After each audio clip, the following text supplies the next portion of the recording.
after. So anyway, okay, who else? What is somebody else share a strength that they have?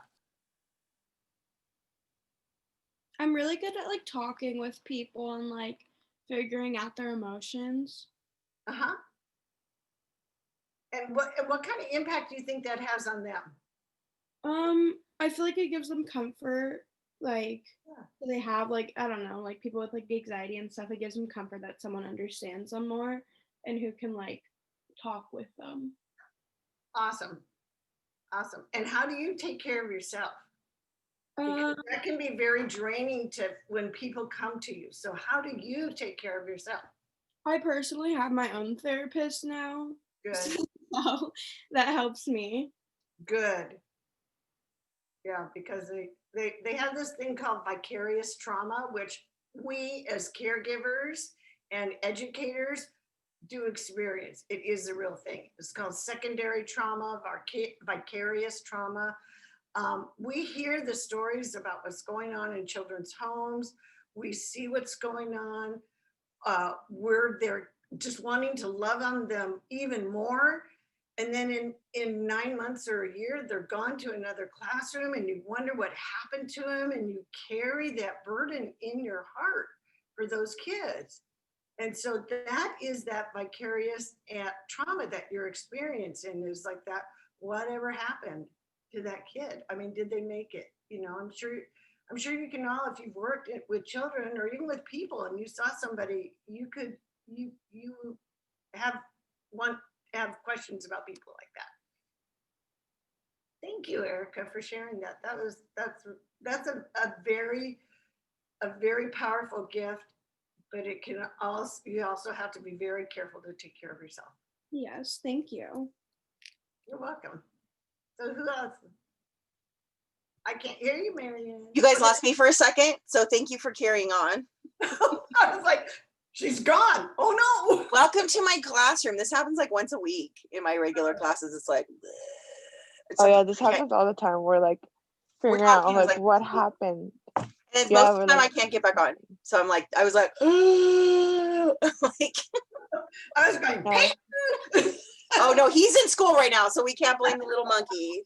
Oh my God, can't blame the monkey, not today.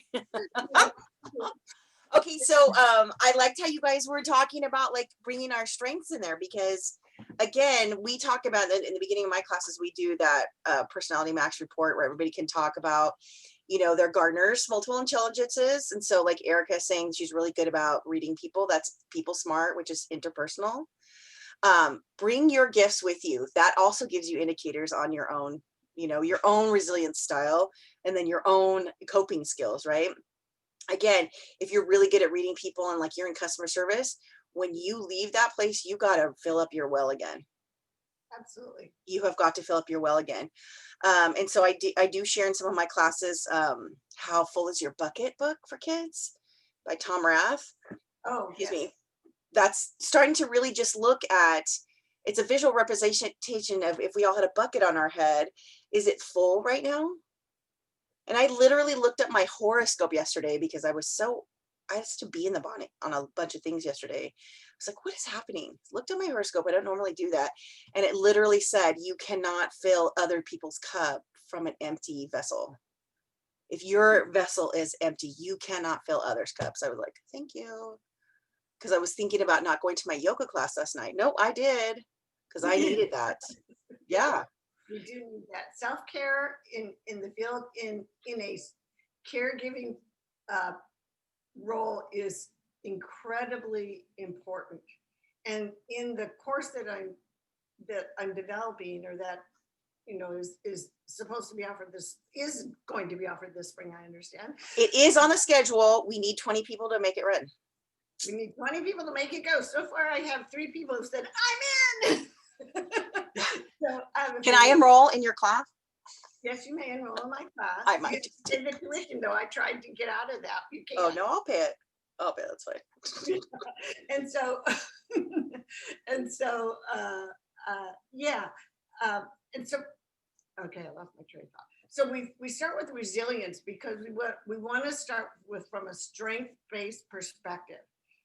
I made the mistake of the first my first 107 class, we started talking about resilience and epigenetics and how even the stress that the things that happen to our grandparents and our great grandparents are in our genetics, and they are turned on and off by I don't know exactly what to call them, but there's methylation groups that there's kind of like instructions that are encoded in, not inside your DNA, but like near your DNA. And it's like, here's your DNA, here's the blueprints. But there's now like, when you open your IKEA box of furniture, you pull out the instructions. The methylation groups are the instructions on the DNA. And they used to think that when the gametes came together, you know, 23 from your mom and 23 from your dad, those instructions stripped off, and they're finding that not to be true. So the prevailing wisdom there is that stuff that stressed out your grandparents are connected to your parents' methylation groups and then connected to yours now. And so my grandparents went through the Depression. right. Yeah. Your grandparents experienced discrimination. How many of your grandparents experienced the stress from having to forcibly relocate, or they've looked at Holocaust survivors and generations of Holocaust survivors and found that that trauma has been encoded in multiple generations. And they say you literally go back 3 generations. That's where you go, and you can find the roots of that. I think it's in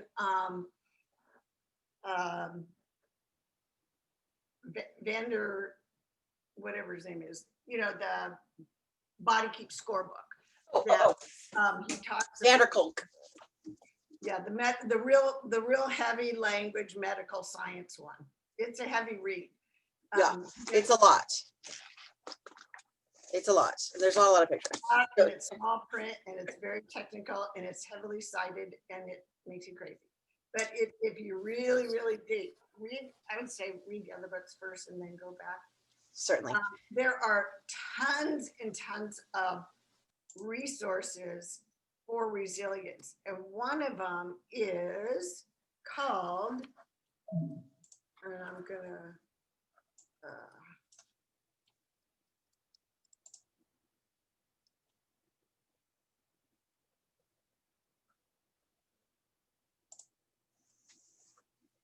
okay, so just real quick while she's looking that up, I think the reason why I had to step out of the meeting and come back, and thankfully it would have closed you all down if there wasn't a co-host. And I know my audio is a little bit different than what you see on the video right now. It's like not synced.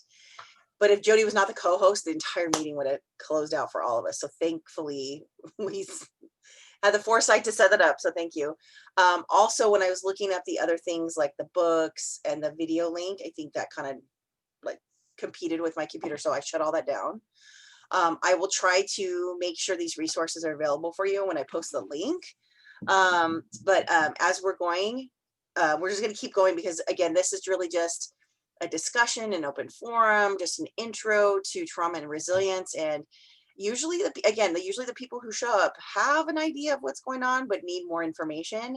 And so, yeah, having Jody, now that you can see her, Professor Johnson, you can see her now as this person, as our point person for trauma and resilience. I'm really, really excited to get this. And really, I think I am going to take that class. Why not? I can use the feedback. Yeah, I mean, why not? I mean, Experience. I'm always learning more stuff, and you have so much stuff to teach me. So I might as well just take the class with you guys. I'm cool with that. Okay, so with your show. Okay, so I know that I left on the historical implications of the prevailing wisdom of children. What did you guys see last? I don't know what you guys saw last. We didn't see anything. Okay, was I talking to a slide that had dates on it, like 1965, 19? Yes. You guys missed a lot. I was talking to nobody for a while. And you know what? I realized in my like weird situation of my own brain, I do talk to myself a lot. Me too. Yeah, I think this pandemic, because we've been so alone in a lot of ways, I am talking to myself a lot. And you know what? It's not always silent or internal. So the boys are like, did you say something? I was like, oh, I thought that was on the inside. Apparently it wasn't. So I'm hoping that my internal sailor keeps it in check. So we'll see how we do here. So I want to share the slides again. I just wanted to talk a little bit about, we know what we know now. Since we're in 2020, we know we're so big on our britches, right? We know all this stuff. We are so smart. We know that kids are intelligent and kids are resilient, and we know all those things, but that wasn't always the case. And which just this slide seems kind of boring, but kind of throws me sideways, quite frankly, because in 1965, that was right about before I was born. But what was going on in the country at the time? You guys, I know most of us, we can reference it to historically, jump in. What was going on in the country at the time? I was actually almost 10 at that time, so I can relate to that, and I can remember being the Dr. Spock baby, coming out of the 1950s. They wanted that June Cleaver, that perfect housewife, and this is how you raise your child, and this is how you do it. Yeah. Right? Trained by the time you were 2 or whatever, and women worked in the home. That was their job. Very traditional job. And then somewhere around the 60s, we were getting into the Vietnam War. We were women's movement started right about then, shortly after that, and we saw civil rights movement. Civil rights, yes, special education. Head Start, all that stuff came about around the 1960s. And so shockingly, the prevailing wisdom was all children have the same needs for healthy development. Right now, us looking back at 1965, we go, yeah, of course, all children have the same needs for healthy. But at the time, that was kind of new. Think about it. Like the 50s, it was kids were seen and not heard. And the 40s, it was like, oh, children were here to help on the farm. And I'm obviously, stereotyping a little bit.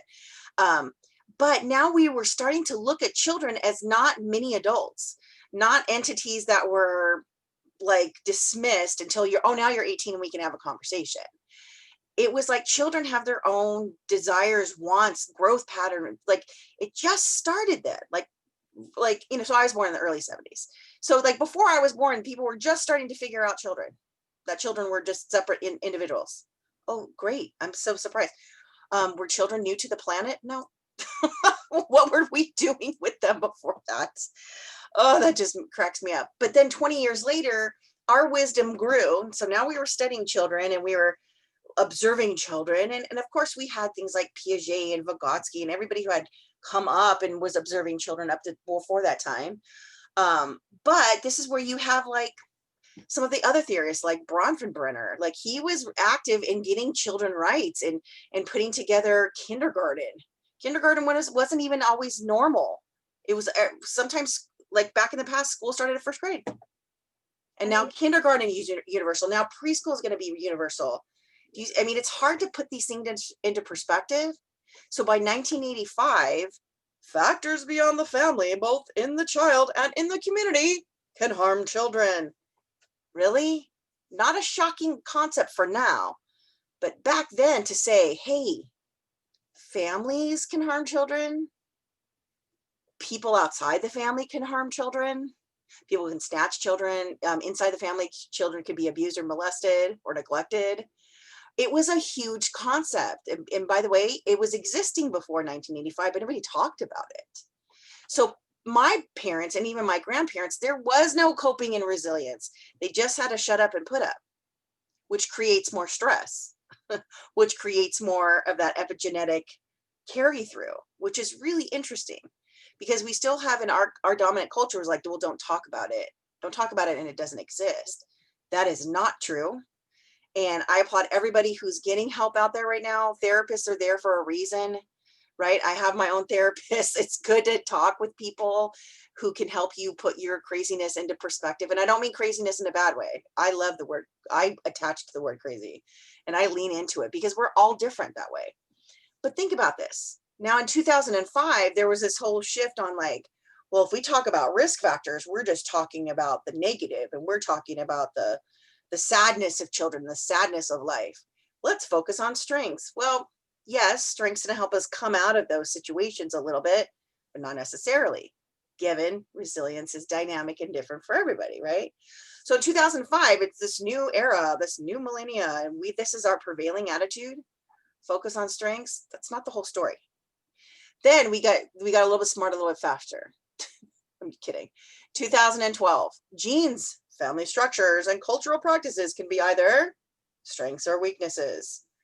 Again, looking back at 2012, that was only 8 years ago, we think, of course, right? Because your genetics can be great, or there could be weaknesses in there, or, genetic disorders, right? Or, because they were starting to identify the gene for, smoking or alcoholism, or maybe not smoking, but alcoholism and breast cancer and things like that. Family structures can be a strength or a weakness. Cultural practices can be a strength or weaknesses. Like, for example, you can have a strong, very cohesive family in gang culture, in a community that has a lot of gang violence, and where children aren't doing gang activities, they are at risk for, gang, violence, things like that. So you can have a strong family in a funky culture, and then again, it could be a strength and a weakness. And then our most prevailing attitude is communities are responsible for child resilience. What do you guys think about that? Communities are responsible for child resilience. Is that our most prevailing wisdom right now about children and resilience? When's the last time your community said, we're worried about your resilience? And we are. Oh my gosh, no way. Yeah, I No disagree. way. I disagree with 2015. Really? When did that happen? I'm hoping there's more to come. What do you guys think about that? Communities are responsible for child resilience? I mean, even like, it's even hard for like the family to be responsible in many ways for child resilience. I mean, realistically speaking, idealistically, yes, that would be, I mean, everybody, the world should be responsible, realistically. But I thought speaking. all these things, they line up. They all make sense. They all check off the boxes for me. And I'm like, 2015, shouldn't we be smarter right now? That seems like a shot in the dark. That seems like a very polarized, idealistic, like Eleni said, like very ideally, sure, but when has that occurred? I feel like it's a lot of talk and not a lot of action. Like there's this like, oh yeah, like we care, and like here's some programs and here's some things, but like, figure out how you're going to get into them, and figure out how you're going to get off time from work to get your kids, into these programs that would be good for them, or, even have the time to think about it. Like, I feel like it's like yeah, of course we're here for you, but like, we're not, it's like that friend that's like, let me know if you need anything at all. And then you're like, well, actually, you're like, oh, like I can't do that, but like anything at all else other than that, like, great, I got you. Correct. And honestly, I can tell you, like, Jody has brought to the table a really great concept about a resilient community, and maybe again talking about our campus. And so I kind of had like a moment yesterday. I told you I had like a total bee in the bonnet yesterday, and I was like, these aren't just these aren't just students, these are people, and so can you talk more about that? Because I just find this part, ideally, sure, but Can I just jump in? So I am on a state initiative that is called Essentials for Childhood. It is run by the Department of Health and Human Services and Prevention of Domestic Violence. It is under the Surgeon General, Dr. Deneen Burke Harris. We report to her, and I am on the advisory council. My job is to tell them what to go do.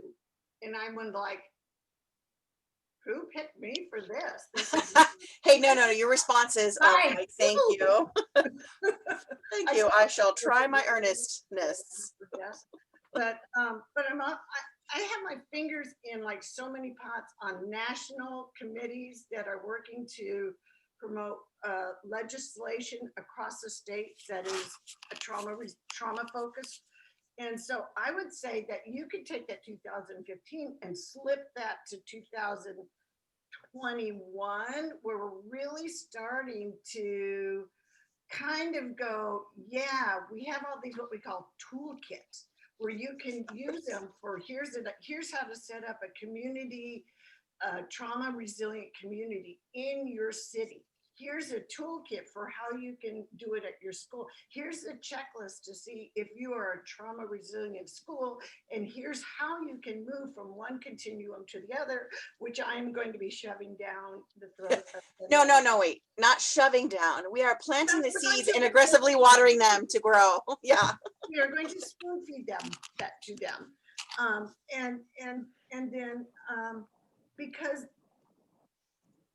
our communities are so diverse that you can't have just one policy that fits. And even within a city, you have these sectors of cultures that are that have practices that you have to be respectful of. And so I think now we can say we're on the brink of going that way, but certainly not in 2015. I was like, okay, well, it was a concept, a theoretical framework, perhaps, and we got to fill in the blank. And don't get me wrong, you guys know my philosophy on the campus. I've worked at 6 different colleges, and this campus I've never seen so many student support services. And the fact that when we transitioned, they put everything online, like as fast as they could. And yes, it's got bumps and bobbles and whatnot, but they use that Cranium Cafe for everything now. And the transition was they did a pretty decent job. I think student support services actually did better than the professors, but that's just my opinion. And so I think that there's a lot there, but at the same time, kind of like maybe what Molly was saying or Erica, that, you have these things that you want to access, but you can't necessarily fit those in. I call it like our life is on this hamster wheel, and to put something new on that hamster wheel takes a minute or 3 weeks or a semester. And it's really interesting that sometimes the resources are there, but I can tell you from a person who has suffered from anxiety and depression that sometimes just reaching out for that toolkit or that making that phone call is harder than it seems. Just trying to get out of bed on certain days is nearly impossible. I get that. And so we can offer all the help that we think other people need, but that doesn't necessarily mean they're going to access it. So in conjunction with an institution or a community, like if we just say SEC is our community that is not in charge. And when we say children, let's just say pandemic wise, we are all children, right? We're all in a new culture. Vygotsky would call this, we are all in a new situation, and there is no mentor. There is no mentor from the last pandemic. There isn't. Right? We have scaffolding to lean yeah. on. We're trying to scaffold each other, and it can happen, but it's not always like a traditional scaffold where somebody's like, I already know how to tie a shoe, or I already know how to ride a bike. Let me teach you. This is like, I'm muddling through just a half a step better than you, maybe. That's about it right now for about everybody. And so it's a really funky situation. So toolkits for a community is great, but I also believe that is in conjunction with a toolkit for the humanoid. Like you need to have your own toolkit, your own coping skills, and try different things and try different things that you didn't think would work.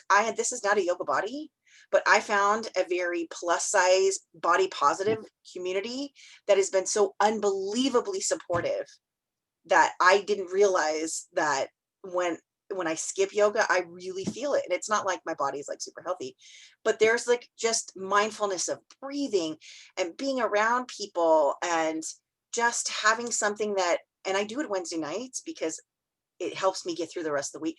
It's just this one thing that is so outside my comfort zone. I had that bias, like only skinny people who look like Abercrombie models can do yoga. And flexible and all this stuff and hot yoga and sweaty and all this stuff. No, man, no. I have equipment and tools and blocks and all kinds of stuff just to get myself in a position, and just to breathe like 4 or 5 times is like winning the lottery. It's the weirdest thing. It's the weirdest thing. It's not something I would ever thought I would ever do. Thank you, Eleni. She knows. And so ironically, Eleni took the class with me when it was 220 and I taught it at SAC. I taught it from 7 to 10. Hello. We got locked in in the parking lot so many times because we were talking so much afterwards. Professor Laney, Yes. you seriously saved my life on so many levels. That was such a weird time. And I just spoke to this counselor yesterday, Michelle McIntyre from SAC, and I was sharing with her about you. You were the only teacher I mentioned out of many, many teachers. I've had many great experiences, but your name just stood out. And Andrew was here on his lunch and he just kind of looked at me like, here we go on the ladies' train. Stop it. No. He was like, But listen, he was like, oh no. but it's the same thing. The reason why everybody shows up to little forums like this is because there's something in you that needs it. And so it wasn't me.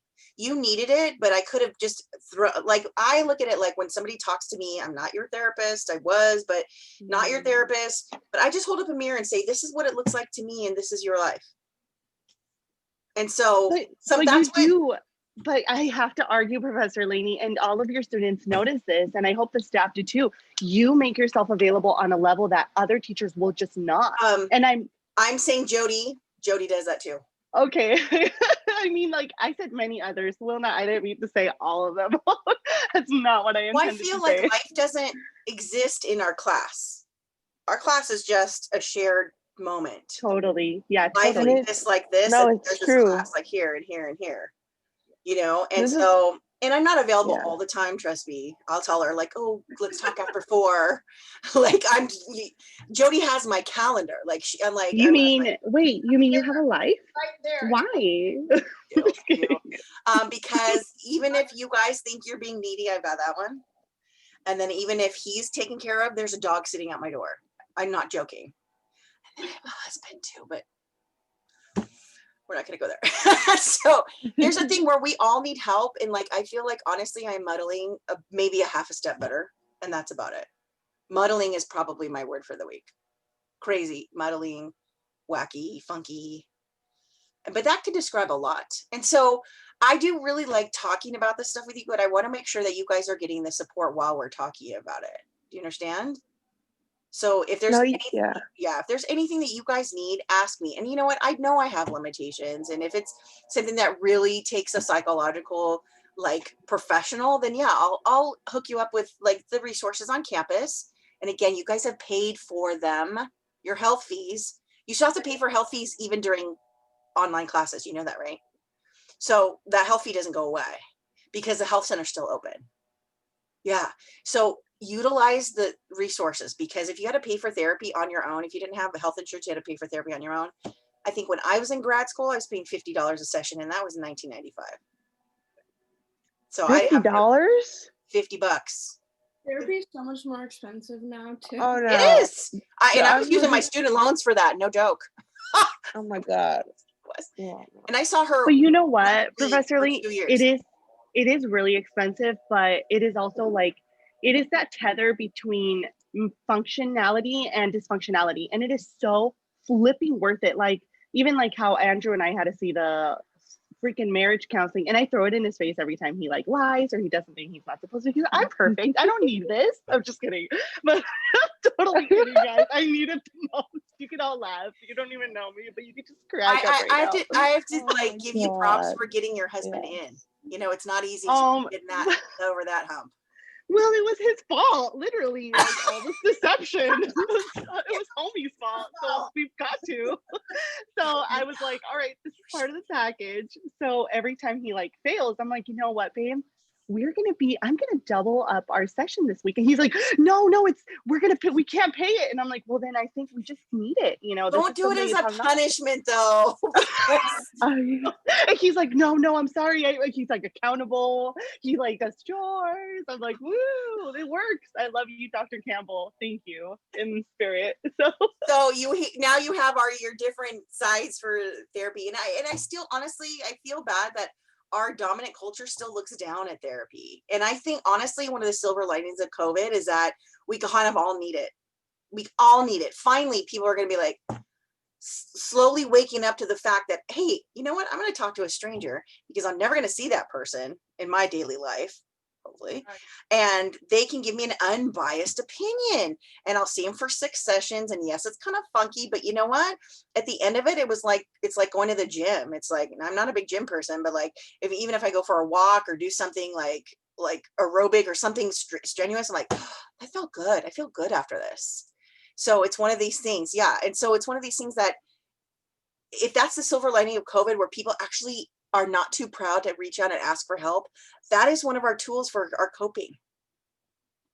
To think that, bless you, Jenna, that's our way of saying, like, we're fallible humans. We cannot do everything. And if you think you can cope, your body will tell you otherwise.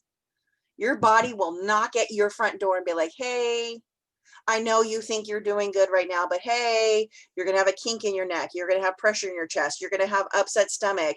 You're not going to be able to go poop for a week. You're going to be stressed out. You're going to be sweaty. You're not going to be able to sleep. You're going to be crying constantly. For me, I get chilly willies out of the blue. That's how I know I'm stressed. Number 2, how I know I'm not taking care of myself. I get hungry. I ignore it. I get hungry. I ignore it. I get hungry. I ignore it. And then my body makes me start to sneeze. What? Oh my God. It No, is yeah. the most bizarre thing. If I'm hungry and I keep ignoring it, because it's very easy to do to sit here for like 7 hours straight, Yeah. I will start sneezing. Because guess what? You can ignore hunger, but do you ignore sneezes? No. Culturally, everybody's bless you, bless you, bless you. Now you have other people in your house going, why are you sneezing so much? So now my body's like, oh, I got the attention of everybody else. Get up, take a break, and go get something to eat. It is the weirdest. It took me until maybe about 3 or 4 years ago to figure out when I'm hungry and I ignore it, my body will start the sneezing process to wake me up, knock it off. And you get hangry. I get hangry, and it's My like, family gets very hangry. it's really odd. You know what? Maybe that was it yesterday when I was really edgy and I was like firing off, like, you know, when they ask your anonymous opinion, and I'm like, oops, maybe that was really aggressive. I shouldn't have done that. Yeah, I need to get up, take a walk, get some water, call a friend, like get off the edge for a sec. So it's like our bodies will tell us what's up. And so I did put on here, just going through the slides real quick. And again, the slides aren't everything, but they're just a nice way for us to organize and touch base. But This slide, this is ridiculous. Just go past that one. okay, I will. The next one's better. Cumulative stress. This is a good one. This is a good one.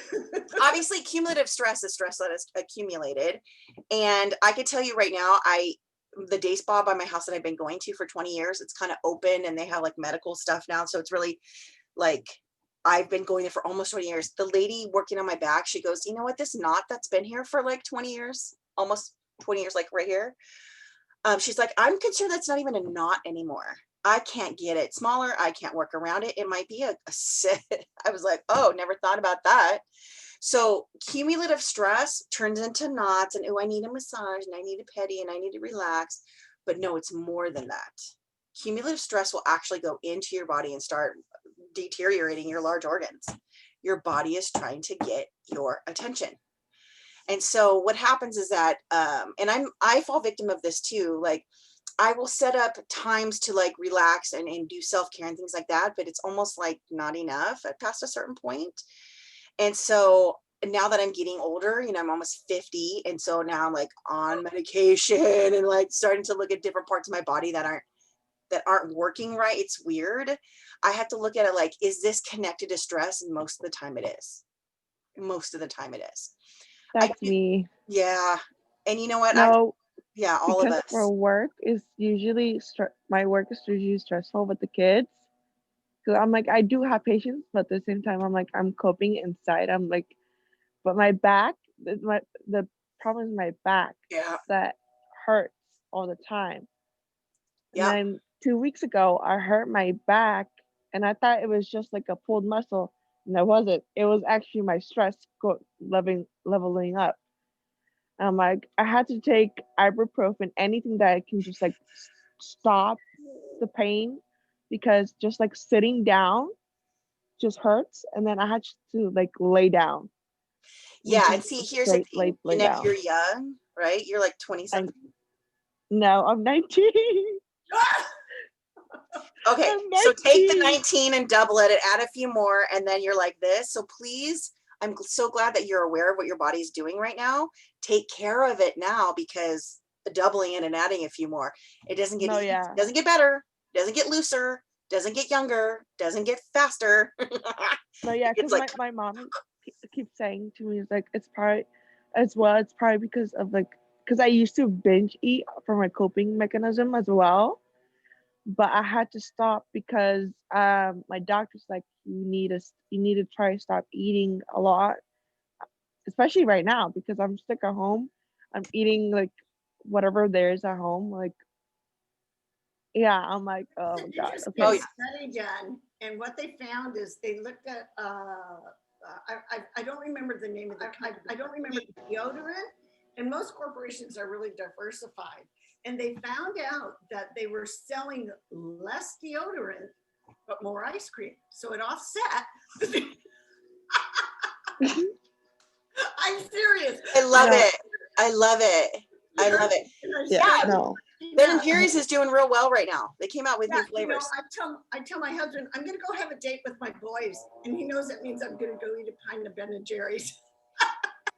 It's grass fed, organic, Vermont. You know what I'm saying? It's healthy. Yeah, like cacao, like chocolate is a fruit, right? Right, Yeah. and we need that dark chocolate, It's for our- practically a vitamin. I'm gonna Yeah. go with that. So the Mhm. oh shoot. So I know No, what I'm yeah. saying. I would really like your class to watch the TED Talk by Nadine Burke Harris, because she really goes into the cumulative effects of stress on your body. So much so that you can actually die 20 years earlier than a person who does not experience this. And if that doesn't shock you into reality, then I am a person who has autoimmune disorder. Tomorrow I'm having my 16th orthopedic surgery because my bones and joints are crap because of my autoimmune disease. You can have asthma where you never had asthma before. They found that, like Dr. Harris, in her treatment of these kids who come in with ADHD, and the teachers say, "Oh, they need to be treated," and she says, "Well, they don't meet the clinical definition of ADHD." And what she started looking at was really their home environments, and she found out that they had asthma, and once they had other types of things, and once obesity, asthma, um, I forget what else. And once they treated these things and they got these kids mental health, their asthma went away. Because they got mental health. So you can, I don't want to say cure this, but you Mitigate the effects of, yes, have mitigate the stress. effects of. Correct. So agree. Yo-yo. Yeah, agreed. And it's funny because I've been on every diet twice. I've worked with diet coaches. I've done all this stuff. And in doing this trauma work is where it all comes from. In fact, all this trauma research is based on Dr. Felitti that you were talking about, that Jody was talking about. He was doing Felatine. I'm sorry. No, the patient was Dottie. Dottie. He was saying like he actually start to see not what we call it is anecdotal evidence that was accumulating on people who couldn't lose weight. They would lose weight, but they couldn't keep it off. And so there's a lot of people who fit into this criteria, but as he started digging further, they all shared the same early childhood traumas and neglect and whatever it was. And that had to do more with keeping weight off than anything else, diet and exercise. And so I recently had just come across a nutritionist who said, you know what, I'll teach you all the nutritionist classes. I'll show you my nutritionist school for free. But I'm going to tell you this one thing right now. It all means nothing because every extra pound is an unresolved emotion. Boom. I was like, and that's why I even said to Jody, can you send me that original data? Because I'd like to take it to my doctor. You have it, right? Yeah. And because literally I lost 30 pounds last year and gained 50. That's what happens is During they COVID. yo-yoed back and forth. Yep. And these women in the initial ACEs study, they yo-yoed back and forth. And when they got down to a weight that was about the time when they were sexually abused, which was the most common element, that triggered them to then gain weight again. And so that was like the number one thing was this was a weight loss clinic. And at the same time, Dr. DeAnda was over on the East Coast doing a study on smoking cessation and found like kind of like the same thing. And the two of them got together, and that was the birth of this ACEs study. The two of them started putting the information together, and we went, hey, we're like onto something. And you know what happened? The medical field laughed them out of the room for like 10 years. Yeah. Are crazy. There's no correlation.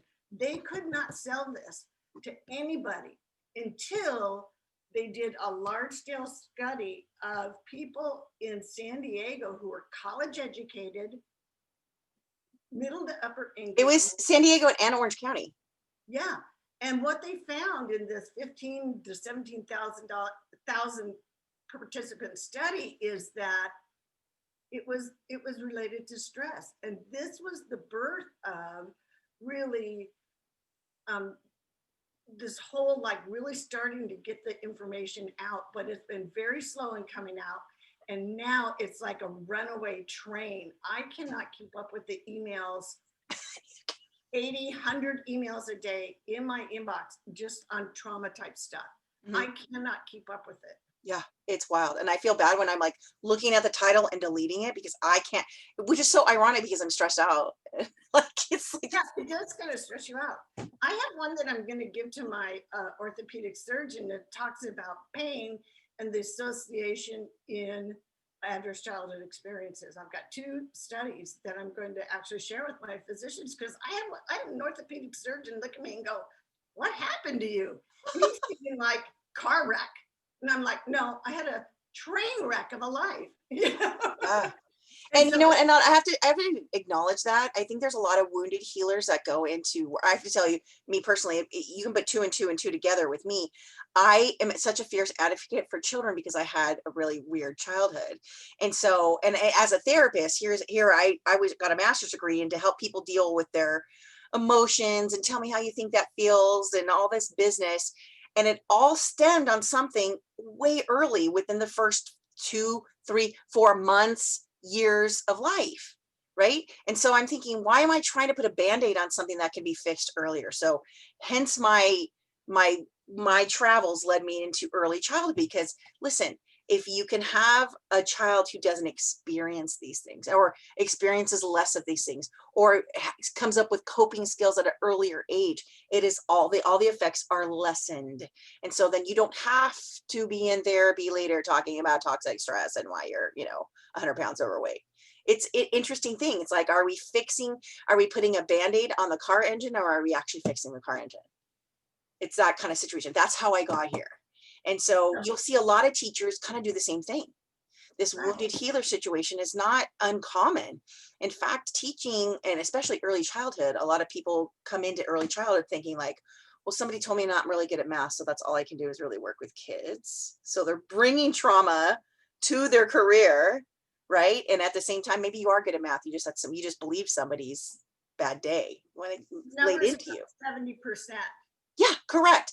And at the same time, not addressing your own wounds as an instructor, just like Jody started off with this. Are you kidding me? Yesterday, Peyton was in session with his ABA therapist and he made a comment and said, be a woman and go get that for me. I lost it. I said, you will never, from the day one in this household, you will never use gender as a manipulation, a threat. This is not how you were raised. It's like you brought home like cocaine or something. Like I just like, you may not talk to her that way. You will never talk to a woman. So it's this thing where, some parents let kids get away with it because maybe that's how they were raised or whatnot. But there's this thing where I obviously am trying to overcompensate in some ways, and I have had to talk to his therapist about me overcompensating. Sometimes it's true. I'm just like, I kind of went off, and then he's like the whole time, yes, mom, okay, mom, sorry, mom. I was like,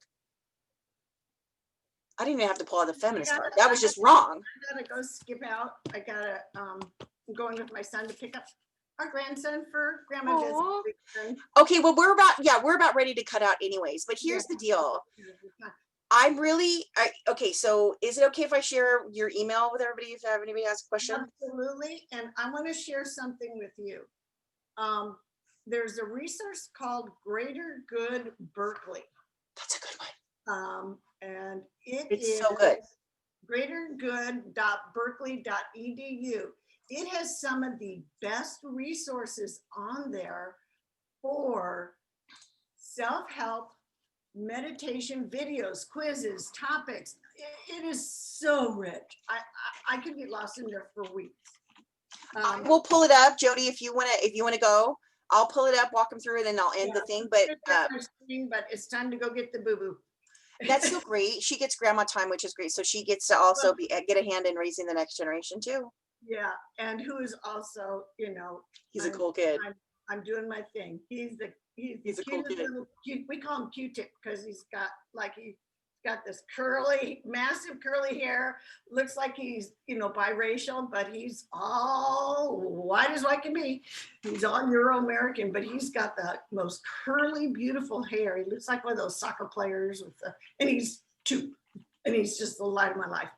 So I need to go change my clothes and get ready to go. But thank you so much, Mary Ann, for inviting me. No, I cannot thank you enough. And we'll talk later, but thank you so much, because again, I put her email in the chat if that's not terrible. Okay. Please try to contact me Monday until next week. I am going to be so drugged out this weekend. I'm having rotator cuff surgery, which is a 9-month recovery. Yeah, so if you email her, or just keep it in your pocket for maybe a week from now or two. Just email them. If you need to email me, look for it's CDEB 220. 220. You said this horrible name is Child as Victim, which nobody would enroll in that. Oh no, I had plenty, but it was, I just tell people, hey, you might not take a class where your professor cries, but this is it, because I did. So anyway, but it's gonna be, I think, just an incredible class. And we'll talk more about this, because we've talked about doing more student support about this sort of thing, and so more student support, and we have want to have the Child Development Club really embrace this area as well.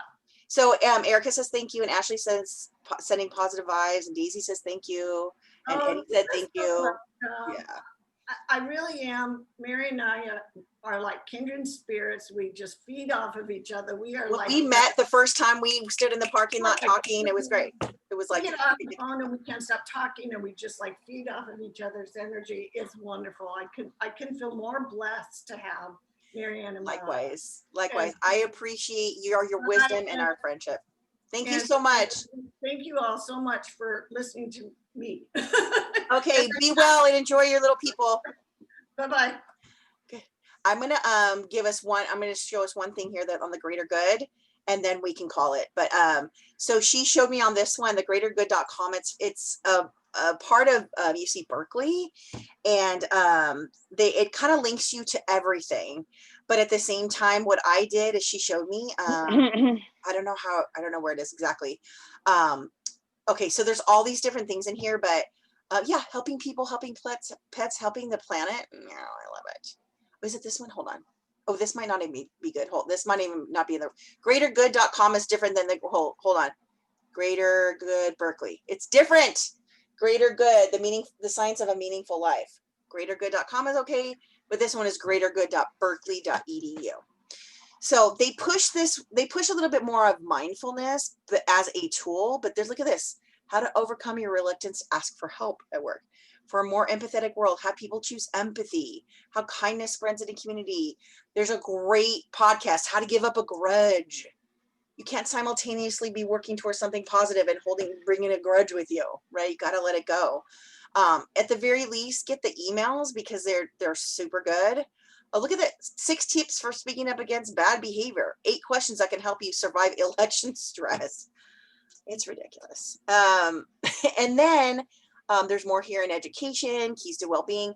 So the thing I want to show you, you can take a compassion quiz, you can take a burnout quiz here. What I want to show you here is, I think it's called the calendar. I have this connected to my Google Calendar, and it gives prompts. In fact, I'll bring that up. Oh, I didn't show you guys. Hold on. I didn't share this properly. Why am I such a ding dong sometimes? There we go. Let's do this one. Here we go. The Greater Good. And so I went on their website. Let me go back one. I went on their website and then I just did the search feature, and it's greatergood.berkeley.edu again. So it's just really kind of chill, no big deal. Like I sign up for the newsletters, I get them. I don't read all of them, but I did connect. I did look here for the calendar feature, and I just click that, type in calendar, click search, and then it gives you this thing where you can link it to your own calendar. And I can even show you that on mine. Let me do this one. I find my Google Calendar. And it gives you a prompt every day just to think about something. If you don't have to do stuff, sometimes it does have you do stuff, but it's a prompt. Let's say, let me look at, and it's on, obviously on my phone too. Hold on, of course it's going slow. You can upload it, I think, to iCal and Yahoo or whatnot. But it'll give you like a header at each part of the day. Hold on, it's like sort of. There we go. Let's do this. I'll show you my screen instead of just that website.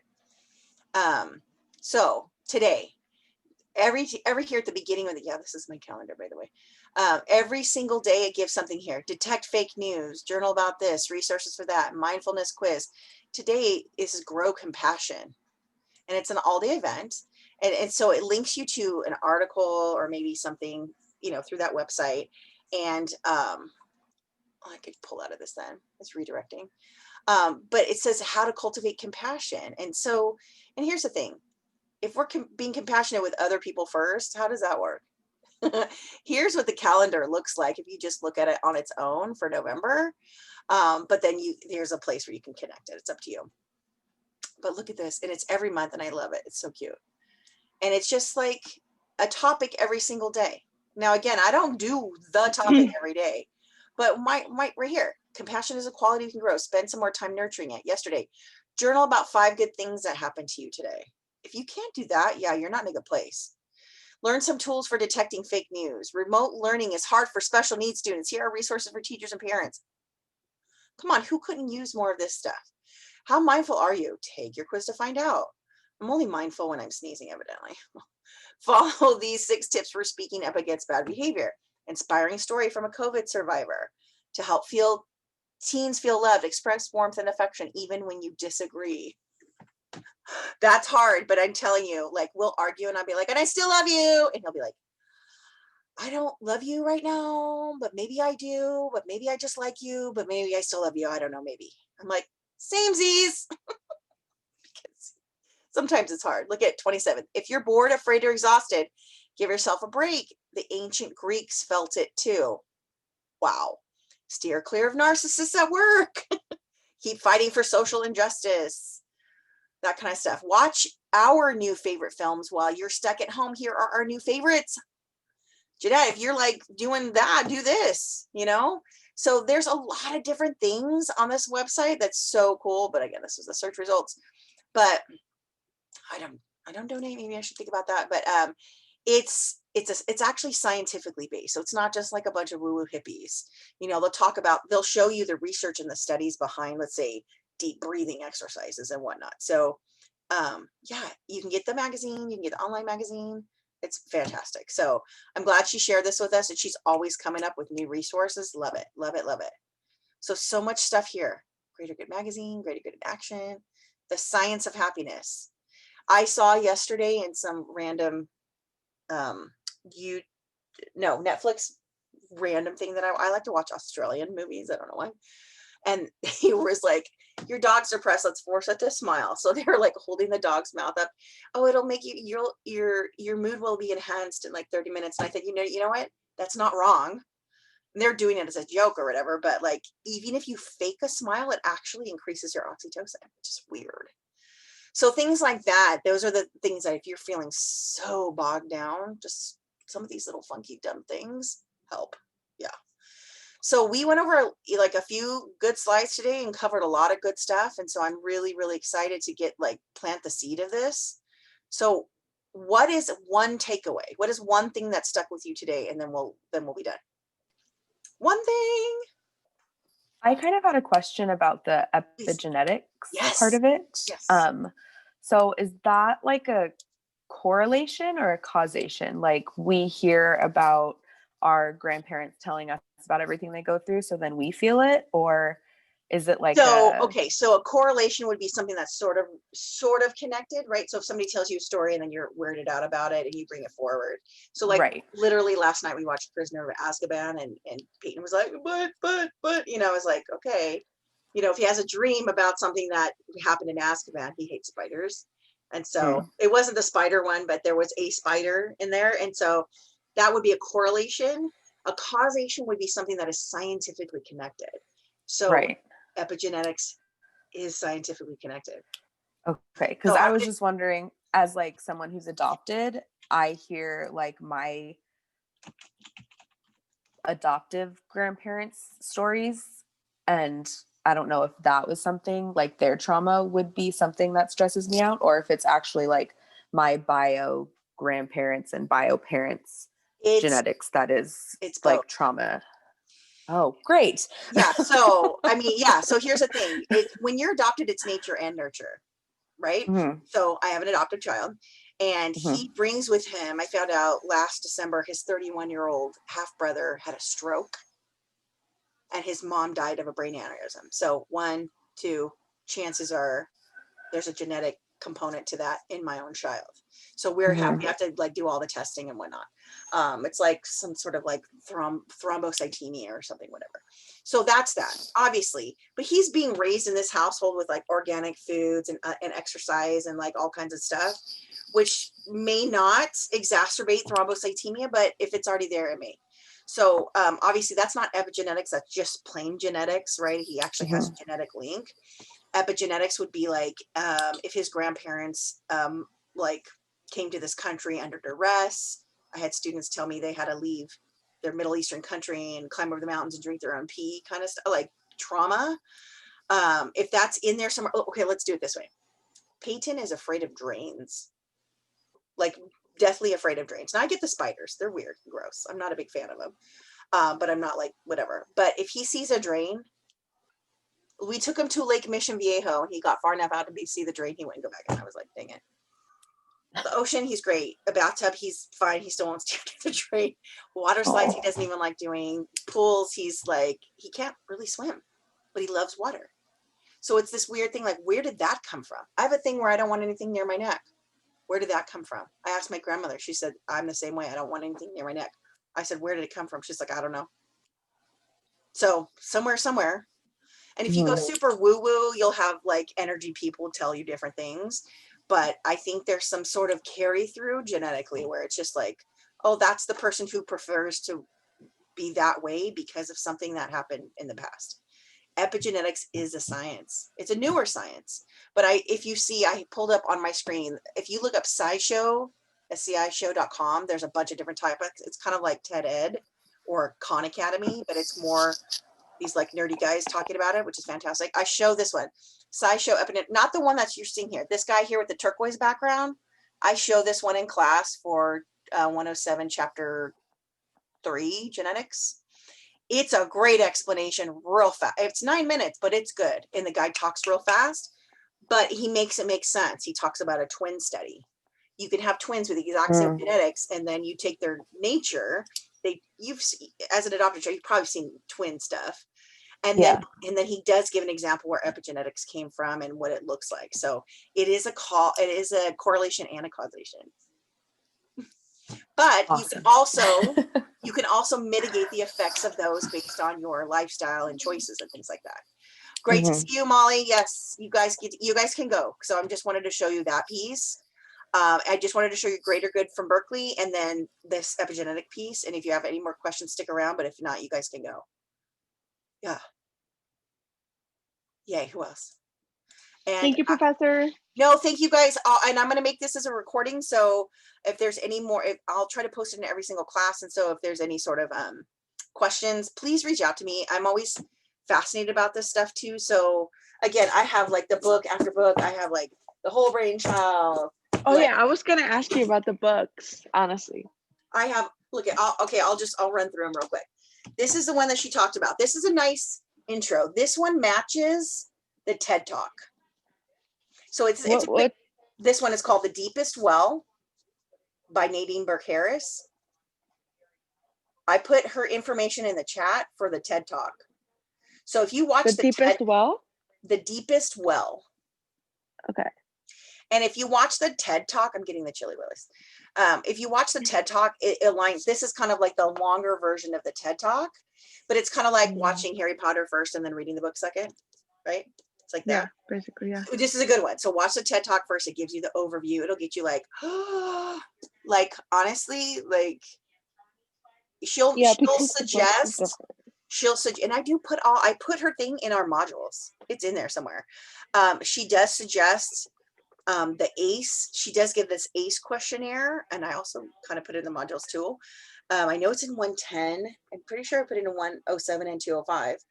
And I think I brought it over to 120 and 230.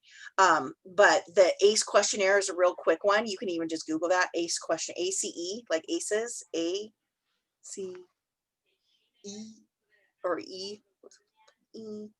The ACE questionnaire.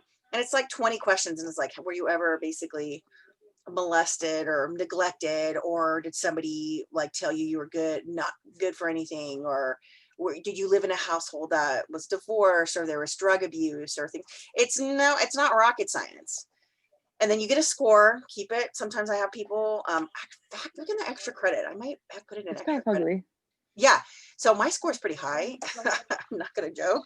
I know, right? Right. It's like, and most people, they said like 30% of America has like a score of 3 or higher, which isn't, I mean, it doesn't, okay. So talking about correlation and causation, ACEs on its own is not a scientific tool. It just gives us an idea, a window of opportunity to like really look at, okay, yeah, my dad's side of the family is heavy, has emphysema, alcoholism, and then all those people like abused all the people. And so now it's like, add that on, and so, and then my mom's side, maybe there was still alcoholism and mental illness and all this stuff. So like, think about it. You as a funnel of the product of 2 sides of your genetics, adopted or not, you have these things that are there. Well, are you going to let these things determine who you are or determine your health pattern? Perhaps. Or are you going to fight tooth and nail to change that? You can't change what happened to you, but can you mitigate the effects of? Yes. Could I be doing more yoga? Certainly. Should I be eating like a whole bag of mint Milanos one night? No. Like, it's like one of these things, like there's things that we can do. Again, toolbox, utilize the toolbox. If you can't do it that day, then maybe you do it the next day. It's not easy, but you're able to do it. If you think that your resilience is not great, then help yourself, right? And if you're not sure how to do that, reach out. If you're not sure where to reach out, ask me and I'll see if I can point you in the right direction. It's that situation. I tell people, if you're coping using your normal coping skills and you still aren't feeling better, you're going to have to add something to the mix. Like I need to walk a little bit more. I used to, at the beginning of COVID, I had a personal trainer. I was walking, I was doing all this stuff. And then I got like just tired and burnt out. And then I stopped doing all that. So it's like, but my dog's happy to sleep on the bed all day, but she would also be happy on a walk. So it's those things where it's like, oh yeah, I got to think outside my comfort zone and whatnot. And we can do it. It's just whether or not I'm going to do it today or start that tomorrow or start it on January 1st. Okay. So the next best book, she said this one, The Body Keeps the Score. It's a hard read. It's just tight. There's not a lot of pictures. It's tight reading, and it does talk more about epigenetics, but it's called The Body Keeps Score by Bessel van der Kolk. I'm telling you, I've had more professionals approach me and say, have you heard of that book? Uh-huh. Yeah, it's totally right on. It's totally right on. Like, yes, it is. So this one's a good one. The Body Keeps Score by Bessel van der Kolk. Yeah, I got all these on Amazon. Hopefully they're on sale for Black Friday. Get some. And then this is another good one. Trauma-Informed Practices for Early Childhood Educators. Trauma-Informed Practices for Early Childhood Educators. This one's by Nicholson, Perez, and Kurtz. It's a good one. What was the name of the class that Jody's going to be teaching next semester? It's called or like Trauma-Informed Practices in Early Education. So it's And I know Child Development 220. 220. Okay, 220. thank you. Yeah, and I don't know when. I know registration for January started, but I don't know when it starts for registration starts for February. It's Okay, I was it's wondering. December I 1st. haven't gotten one of those emails yet giving us the. Well, I know on our main website it's like, yay, take classes in January. I'm like, Nope. No thanks. oh yeah, only if you have to. Nope. 'Cause I tell you what, I won't teach in January because it's wackadoodle to teach one class in 4 weeks. Yeah, I've we done it. talked about it because it's like it's 4 weeks, right? Yep. Is it 4 weeks? Yeah, 4 weeks and in like a couple of chapters. I'm like, no, I'm not gonna survive that. No, think My about brain does not 107, like. 16 chapters in 16 weeks. Yeah, no. 205, I'm like, 4 I'm like, units in 4 weeks. I am crazy, but I'm not that crazy. No, 110, 5 units in 4 weeks. I value my mental health. Correct. So do Yeah. I. That's why they asked me, you want to teach in I'm like, January? I was I like, value no. so much. January, I'm going to recover from this semester for 2 weeks, and then I'm going to prep for that semester for 2 weeks. So no, I'm not For teaching. spring, yeah. January. I'm like, no. No. Summer is Spring. like for me. I'll only teach in summer, like a fun class, like art or whatever, or what art or music or whatnot. But like, won't do it. For me, summer is like, okay, this is what I do honestly for now 10 for weeks. yeah. Summer's for 10 weeks, right? I think 10, yeah, or maybe 8. Yeah, no, I had to like take summer classes as well because it's one like there's a lot of things I need to take for Oh, yeah. child development. And it's like, okay, I'm like